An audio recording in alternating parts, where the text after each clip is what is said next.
We are going to get back at it here and welcome Dr. Lyon back up to the stage. And we're going to dive deeper into human-centered design and specifically talking about leveraging human-centered design to improve design, implementation, and outcomes. So, hello everybody. We're back. Sorry. Without further ado, I'll turn it over to Dr. Lyon, and we'll talk more about human-centered design. Thanks. Thanks, Andy. All right. So here I'm going to be talking about sort of a more specific application of some of the general principles and approaches that I was talking about yesterday. And I'm going to be talking in particular about our cognitive walkthrough for implementation strategies, or CWIS methodology. And this is just one way to conceptualize and to sort of address usability and evaluate usability for some of the complex psychosocial innovations that tend to be our implementation strategies. But just sort of a bit of a narrow applied slice within the broader universe of human-centered design and the way we've been thinking about it in the context of implementation science. So you might recall from yesterday that human-centered design methods can be applied to a range of different health services research products, or call them whatever you like. Evidence-based interventions, digital technologies, and implementation strategies. And that's really the focus here. Our implementation strategies are training approaches, our consultation approaches, audit and feedback processes, all those that you might find in something like the ERIC compilation. How can we consider their usability and ultimately evaluate their usability in ways that can drive redesign?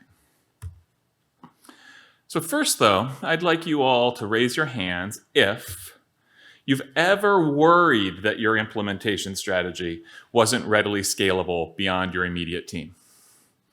Seeing a good number of hands there. All right. Anyone, practitioner or administrator, one of your collaborators, has ever suggested that your implementation strategy was too cumbersome? Seeing some hands. Okay. You want to make sure that your implementation strategy is applicable and accessible across a range of different user groups. Lots of hands. All right. It's a good goal. Now, implementation strategies vary, of course, but many are complex, multifaceted psychosocial interventions. And many of these complex, multifaceted psychosocial interventions are bulky, expensive, not always usable by the implementation practitioners that might ultimately be using them, and other stakeholders, including the recipients of these implementation strategies. I have this feature creep image here, the misguided notion that somehow more is always better. And this is a trap that's easy to fall into with regard to both our client or patient facing interventions, as well as our implementation strategies, as we pursue our effect sizes and just want to add more and try to solve problems by adding more. But that can run counter to usability. And remember that usability is the extent to which a product can be used by specified users to achieve specified goals in specified contexts of use. Now, as I think I mentioned yesterday, usability evaluation methods are diverse, and this is non-comprehensive. Quantitative instruments, heuristic evaluation, cognitive walkthroughs, lab-based testing, in vivo testing. These also have relative pros and cons. Quantitative instruments are pretty rapid and allow you to sort of quickly compare alternative designs, but usually only indicate the presence of a problem, not exactly what underlies that problem. It can tell you how broken something is, but not necessarily why.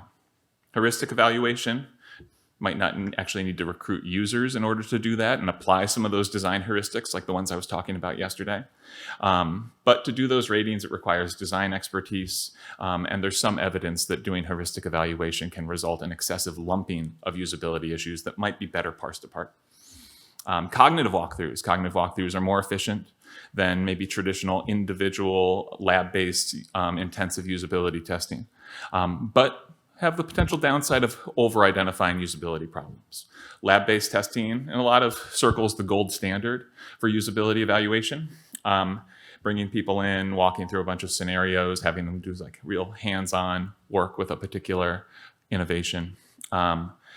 More time and resource intensive, requires a trained tester. In vivo testing, most real world, augments standard pilot tests often. Greatest external validity because it's out there in the real world, but requires some actual implementation, and as a result is expensive. We're going to try to thread the needle here and focus on cognitive walkthroughs as an efficient and informative approach to usability evaluation. And cognitive walkthroughs can mean a whole lot of different things. There's a lot of different models for cognitive walkthroughs. Sometimes they're individual, sometimes they're group-based. I'm going to be talking about a specific articulation of a cognitive walkthrough method that we call CWIS, or the Cognitive Walkthrough for Implementation Strategies. So this has 6 different steps in our CWIS method, and I'm going to walk through each one, but it's determine necessary preconditions, do a task analysis, prioritize those tasks, turn them into testing scenarios, do group testing, and then classify and prioritize resulting usability issues. We've done a couple of recent applications of CWIS at the Smart Center. The first is of a post-training consultation strategy for school-based mental health clinicians who are being trained to deliver measurement-based care. And the second was the evaluation of a leadership-focused implementation strategy to improve implementation climate, something that we call HELM, or Helping Educational Leaders Mobilize Evidence, which is an adaptation of the LOCI strategy. I'm going to be talking about the first one here, the consultation component of the brief online training, or BOLT, for school clinicians. And just a little bit about the BOLT project. This is a NIMH R34 that, again, was developing and pilot testing an online training and consultation package, an efficient online training and consultation package for measurement-based care among school-based providers. First aim was to develop the online platform. Aim 2 was to iteratively develop the post-training consultation process. And aim 3 was to conduct a randomized controlled trial, where we actually, just as a quick aside, randomized participants to different amounts of post-training consultation in order to determine how little consultation was enough. What I'm going to be talking about right now is really aim 2, what we did as a component of our iterative development of our consultation strategy. And it was really not just development, it was redesign of some existing components of a consultation strategy that we had to start with, which is where the usability testing comes in. Just really quick, one of the reasons we are focused on post-training consultation, of course, is because post-training consultation is a cornerstone implementation strategy, especially within mental health, something that sort of goes beyond the train and hope models that we're pretty aware are insufficient to impact actual professional practice. So we applied the CWIS method to refine this remote post-training consultation protocol. And this was actually before COVID, but we did this, we were planning to do a remote approach anyway, although some of the things we were thinking about with regard to doing this remotely, I almost feel quaint at this point. So we did this is an efficient methodology. We did this with 10 school-based clinicians who looked a lot like school-based mental health clinicians tend to look, and took them through this group walkthrough procedure. Just to tell you a little bit about the consultation strategy, it included weekly use of an asynchronous message board to support knowledge gains and accountability, and also live bi-weekly, so every other week, group calls to discuss clinical cases, solidify skills, and promote the application of measurement-based care practices. So, step 1 of CWIS, determine necessary preconditions. So preconditions are those conditions for the causal process that leads from an implementation strategy to its proximal and distal outcomes. So these are things that need to be in place in order for the implementation strategy to be relevant. And these are really critical to the clear articulation of implementation strategies and the situations, right, where they're going to be indicated or effective. So in our step 1, our critical preconditions identified for our clinician users, we focused on clinician users and didn't focus on some of the other potential user groups that we could have. We could have had co-primary users that maybe also included our expert consultants who were the deliverers of the implementation strategy. For this, we focused on those who were the recipients. So these were clinicians, mental health clinicians working in the education sector that were interested in adopting measurement-based care, and those who had already completed an initial online training in measurement-based care. We developed personas. We were talking a bit about personas yesterday. Those baseball cards are sort of one representation of a persona. These design tools for communicating about different types of users and their needs, and ultimately for building empathy with users and their needs. Here's an example of one of our personas. This was Sarah, who was a fairly engaged sort of trainee and learner in the process. Sarah doesn't exist, but this is our data-based conceptualization of one of our user archetypes. Personas should be based on research and interviews and existing data and literature, and not just things you make up, because they should avoid stereotyping. And otherwise, that's a trap that you can fall into.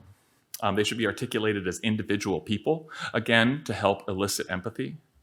They should represent groups or classes of people with distinct behavior patterns and motivations, and be context-specific, focused on a specific product or activity. So we had our preconditions, and we moved into some hierarchical task analysis.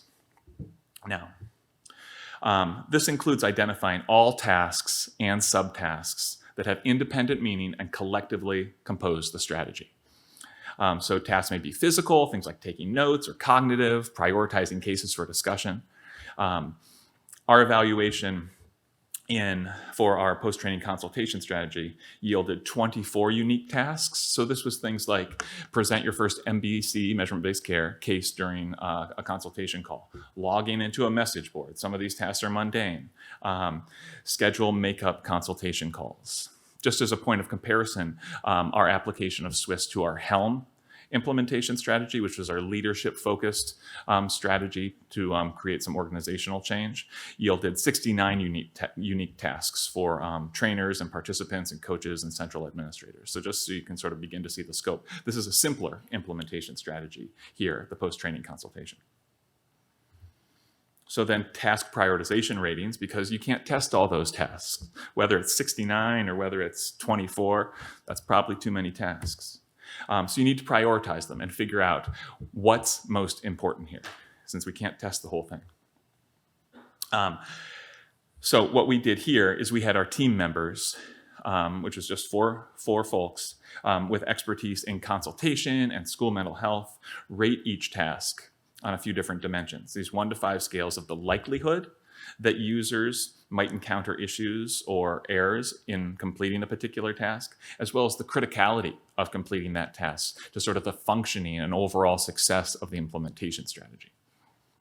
So our top-rated tasks included things like accessing digital materials during the remote sort of support calls, presenting a first measurement-based care case, articulating barriers to measurement-based care for identified cases, and planning for maintenance of behavior change. So then we take these tasks, and the prioritized tasks included more than just those, and convert them into testing scenarios and sort of group them into scenarios that make sense and are representative of what people's experiences are likely to be.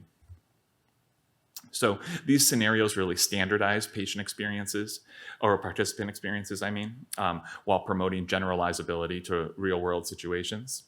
The top tasks need to be represented in an accessible format for presentation and testing, right? So these common use cases for implementation strategies can really be thought of as good fodder for scenario generation. Scenarios are also generally role-specific.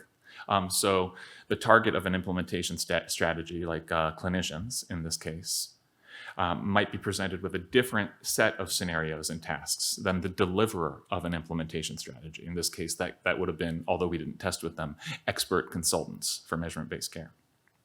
So within each scenario, we try to articulate a brief description of the task, a script for a facilitator to use when introducing the task, and an image or visual cue that just sort of represents the task, and we can put up when people are being asked to consider it.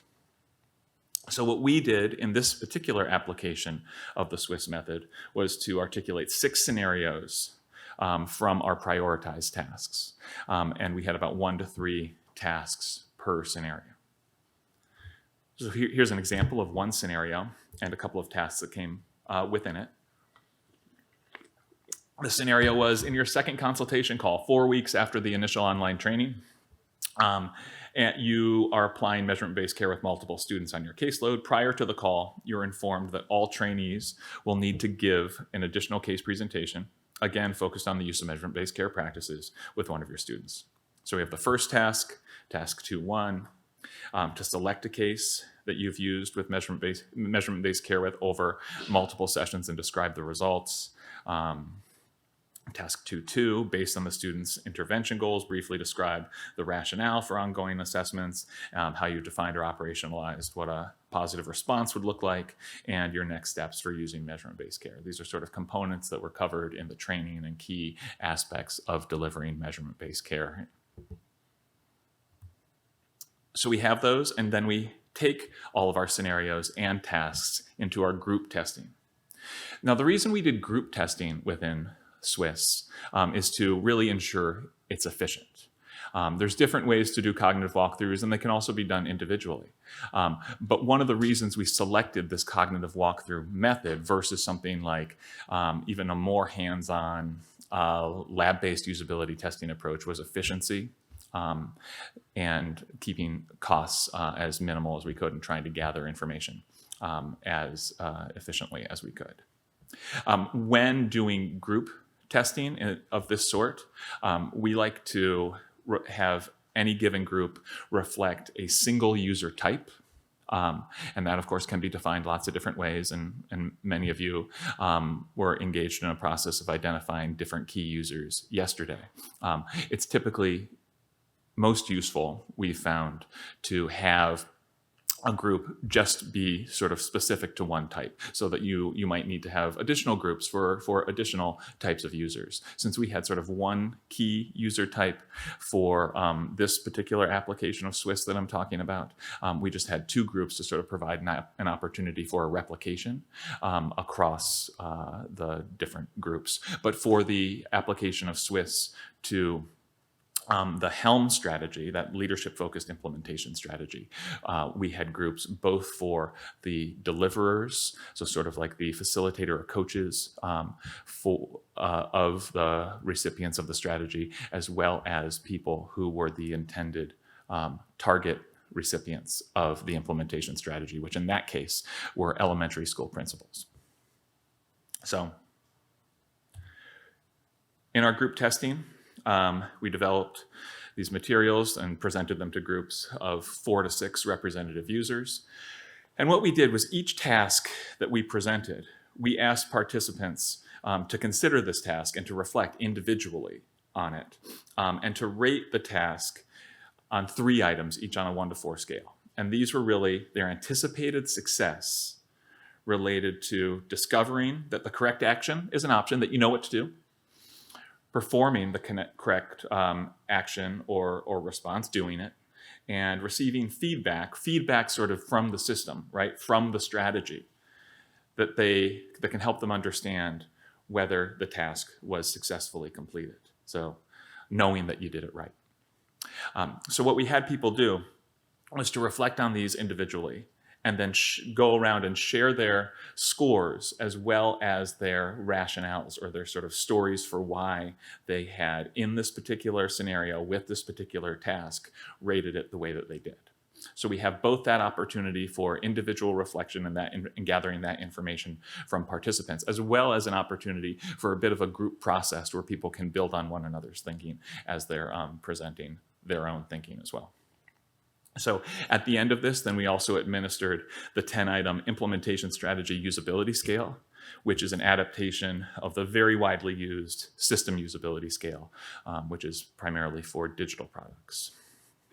And so, as I said before, it's typically good to run at least 2 groups per user type, so you can make sure that you kind of have a replication and that sort of what might have come out of one group isn't totally an anomaly.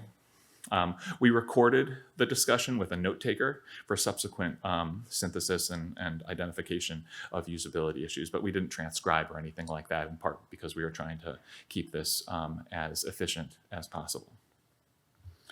What you see here is an overview of all participants and all tasks and their ratings. And what we can see here is that generally they seem pretty positive, with no ratings of a very small chance of success. So they had some confidence that they would be able to do these things. We also see that the mean implementation strategy usability scale, this corresponded to the lower end of the acceptable range. So it's like, okay, and that, I just want to note, is based on norms from the system usability scale. And the jury's still out on the extent to which those norms are fully applicable to something like a complex psychosocial intervention, like an implementation strategy. So take that with a grain of salt. But based on those system usability scale norms, this would suggest that it was kind of at the lower end of the acceptable range. You could probably get by, but it sure could be better. Generally, there was more hesitancy surrounding carrying out an action than knowing what the correct action might be.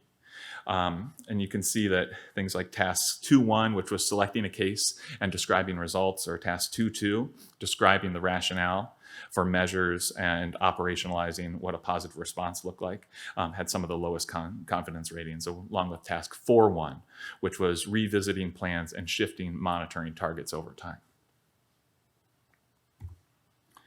So then we move into problem classification and prioritization. What do we do with all this information that we got? Some quantitative and qualitative information. And remember, through this, we're actually most interested in the qualitative information, because that's what allows us to articulate our usability issues that then set us up for redesign. So our identification process involved directed content analysis with consensus coding of the group notes from the CWIS sessions. And we were able to do this pretty quickly. We have some classification categories to also help drive redesign, in addition to just having a usability issue.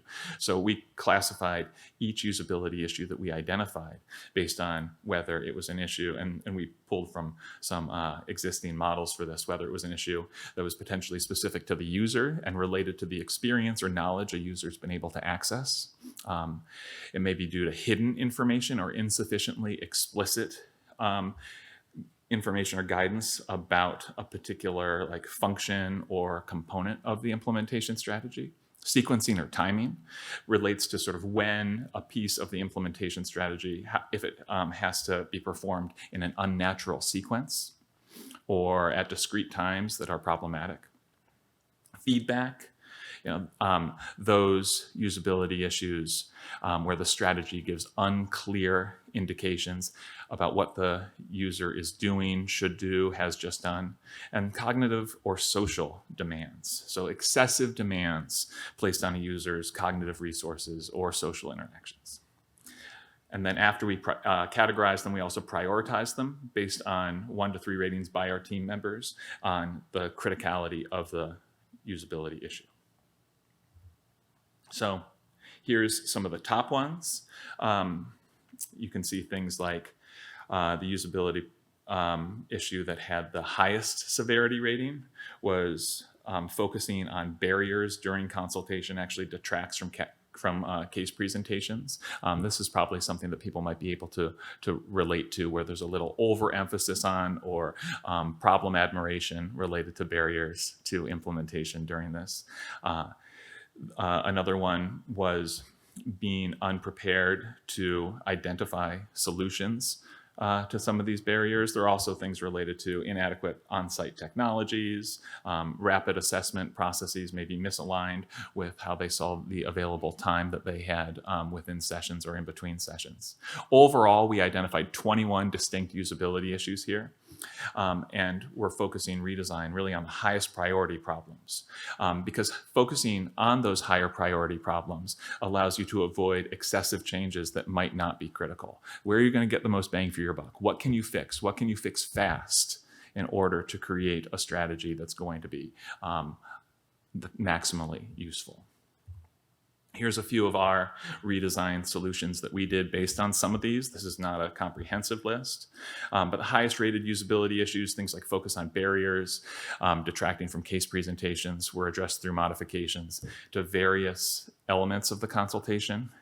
Most of the redesign decisions address multiple usability issues as well. It doesn't necessarily just have to be a one-to-one relationship.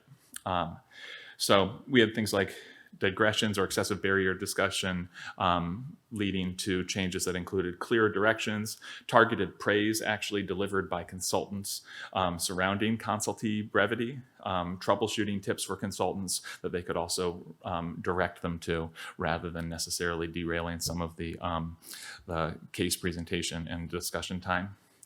Multitasking with technology. This is something maybe we're better at now due to our pandemic experience, or maybe we're not, but it was an issue there. And we had a brief clinician orientation to the training platform that we added, as well as having our consultants better prepared with materials to share via Zoom.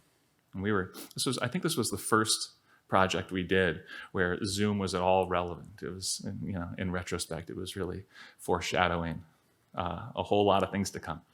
Unfamiliar with or unprepared for a case presentation structure. We had written and verbal case presentation examples, set clear expectations related to this in more kind of explicit ways at the outset, and also worked in a number of different ways to create a collaborative and safe atmosphere via video calls and all of that. So there's time for questions.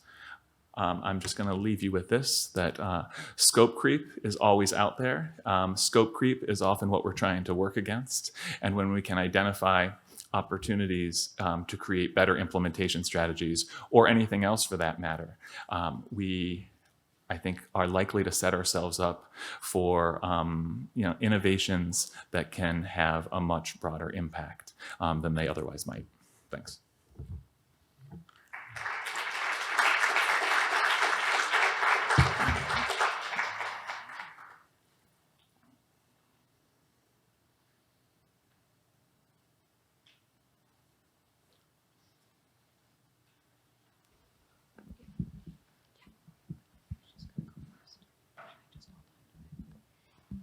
On one of the last slides you showed, you listed the various usability issues, and then you talked about how you prioritize.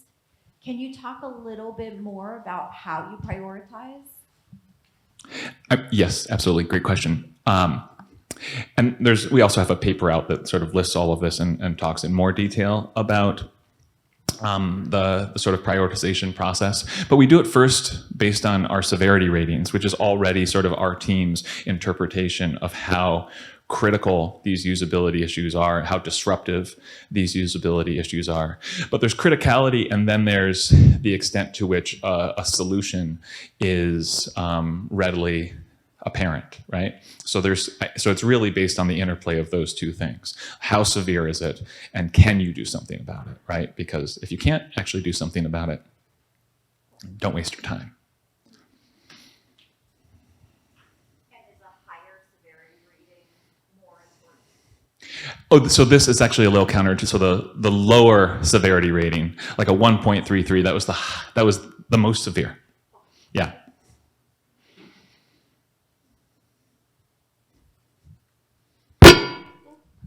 Sorry about that.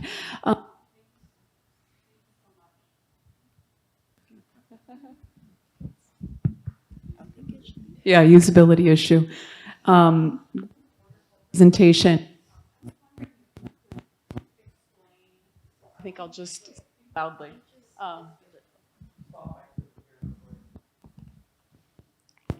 Okay. I was curious to better understand the role of usability testing in relationship to prototyping.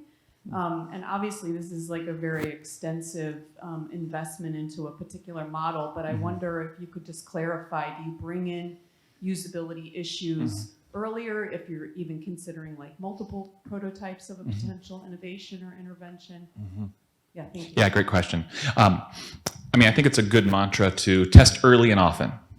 So the sooner that you can put something out there, even if it is, you know, a relatively low fidelity prototype, the better. So we've done a number of projects where we have done multiple rounds with different prototypes and subsequent prototypes in order to see if we've been able to eliminate some of these usability issues, if we've been able to improve, you know, the usability scores. So I would recommend for a lot of these things to do multiple iterations and to do some form of testing, whether it's cognitive walkthroughs or otherwise, at different sort of discrete points along the way.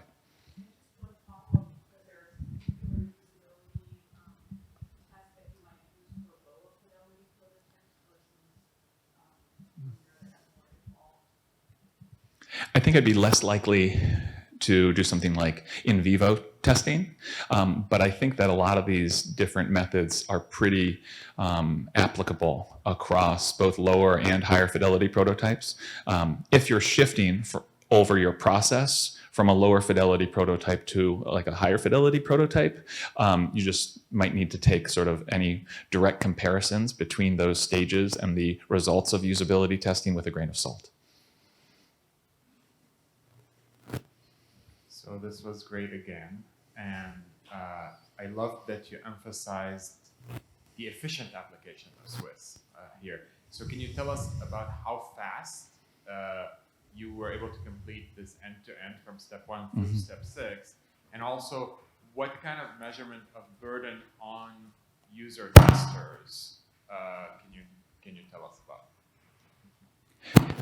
I'm not sure if I know offhand exactly the amount of time, and I think that we were doing a lot of other things that weren't related to this. I think that you could sit down and do this in a week, pretty, you know, without being overly burdened. I mean, the setup is not particularly cumbersome, you know, creating a relatively basic PowerPoint. I think it's once you've gone through the process, I mean, determining necessary preconditions pretty quick. I mean, I think you can sort of sit down and map those out, you know, in a half hour or an hour.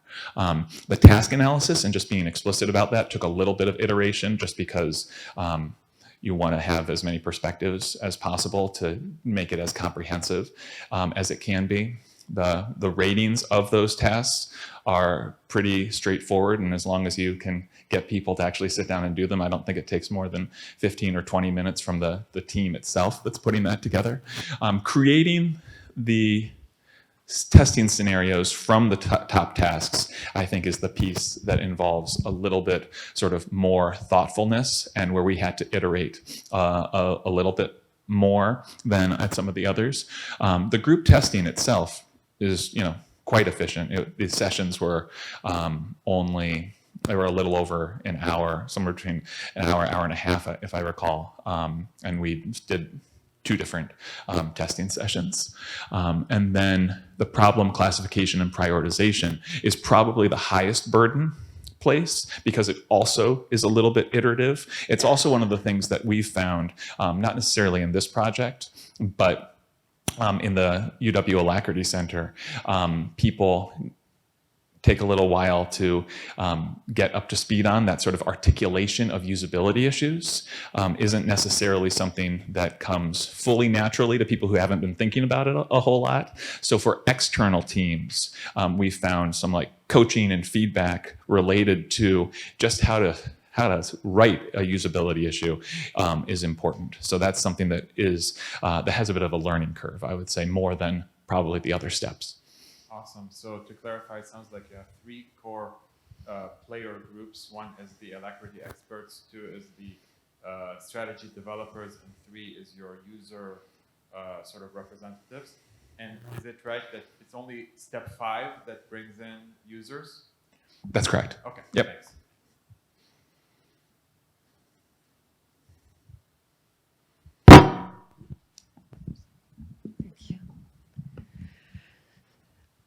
I'm trying to understand how context plays a role in this. And if you go back to the slide right before this, there was a person.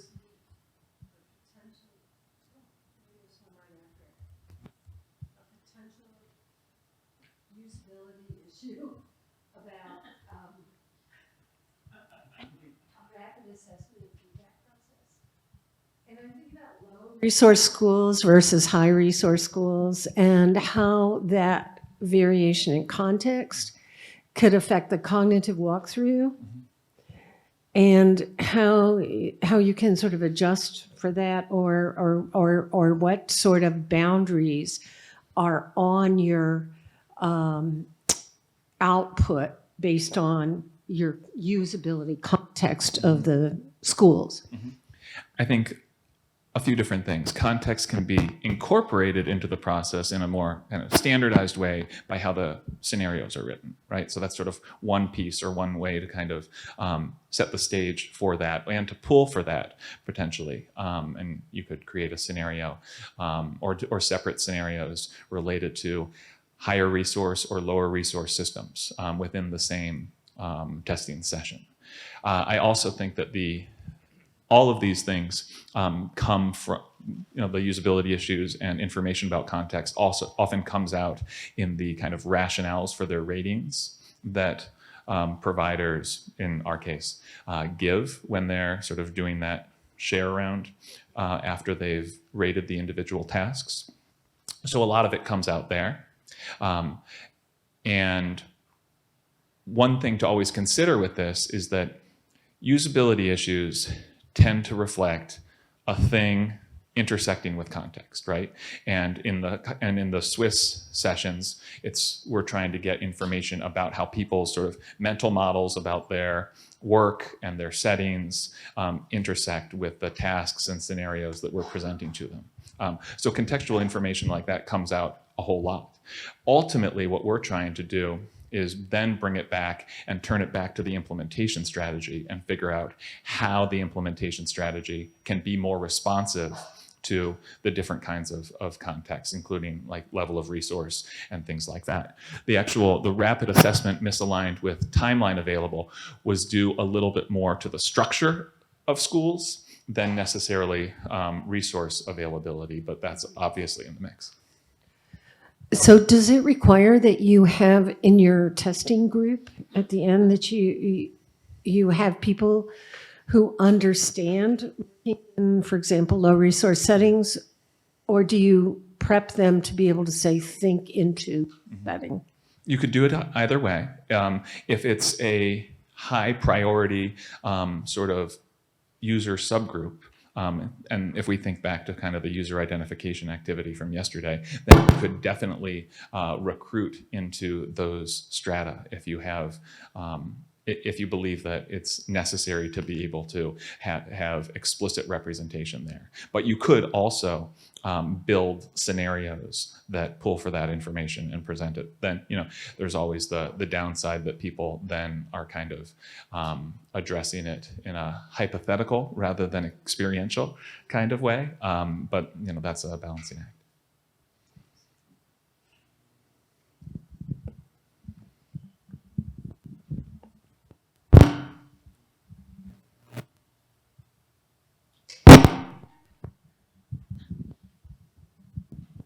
Another follow-up question, just thinking about this, it seems that we tend to look at things like feasibility, acceptability later, like when perhaps interventions are being piloted. also integrating a focus on those implementation outcomes at this usability stage as well? Yeah, I think those, especially those outcomes that can be measured sort of more perceptually, even if people haven't necessarily implemented something, are fair game at this stage. And again, there's the caveat that you might need to consider it differently based on the level of fidelity of the prototype or strategy or patient-facing intervention that you're presenting to people. But I think that those are certainly things that can be evaluated, alongside usability, and we've done that in the UW Alacrity Center. That as we're also evaluating usability, both by articulating usability issues and gathering our quantitative usability assessment instruments, we've also been, applying I don't know if you're familiar with the AIM, FIM, and IAM, the Brian Weiner et al. Instruments for acceptability, feasibility, and appropriateness. Final question, I'm told.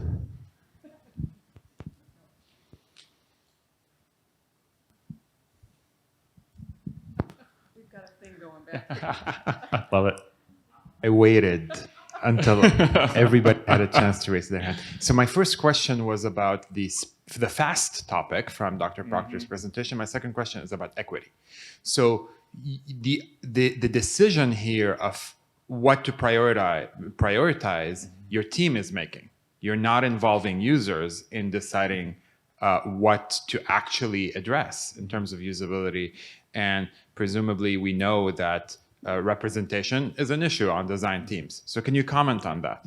Great observation. Yeah, you're absolutely right that we followed, I think probably with this particular application, let's say the more traditional design power structure, in that we went out and we got information and then we came back as a design team and said, let's come up with a way we're going to solve these problems now that we know that they're problems. Absolutely. And we didn't necessarily have the level of representation on our design team that would have been optimal. Great point.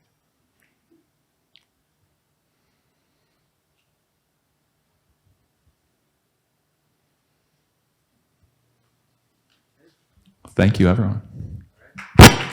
Thank you.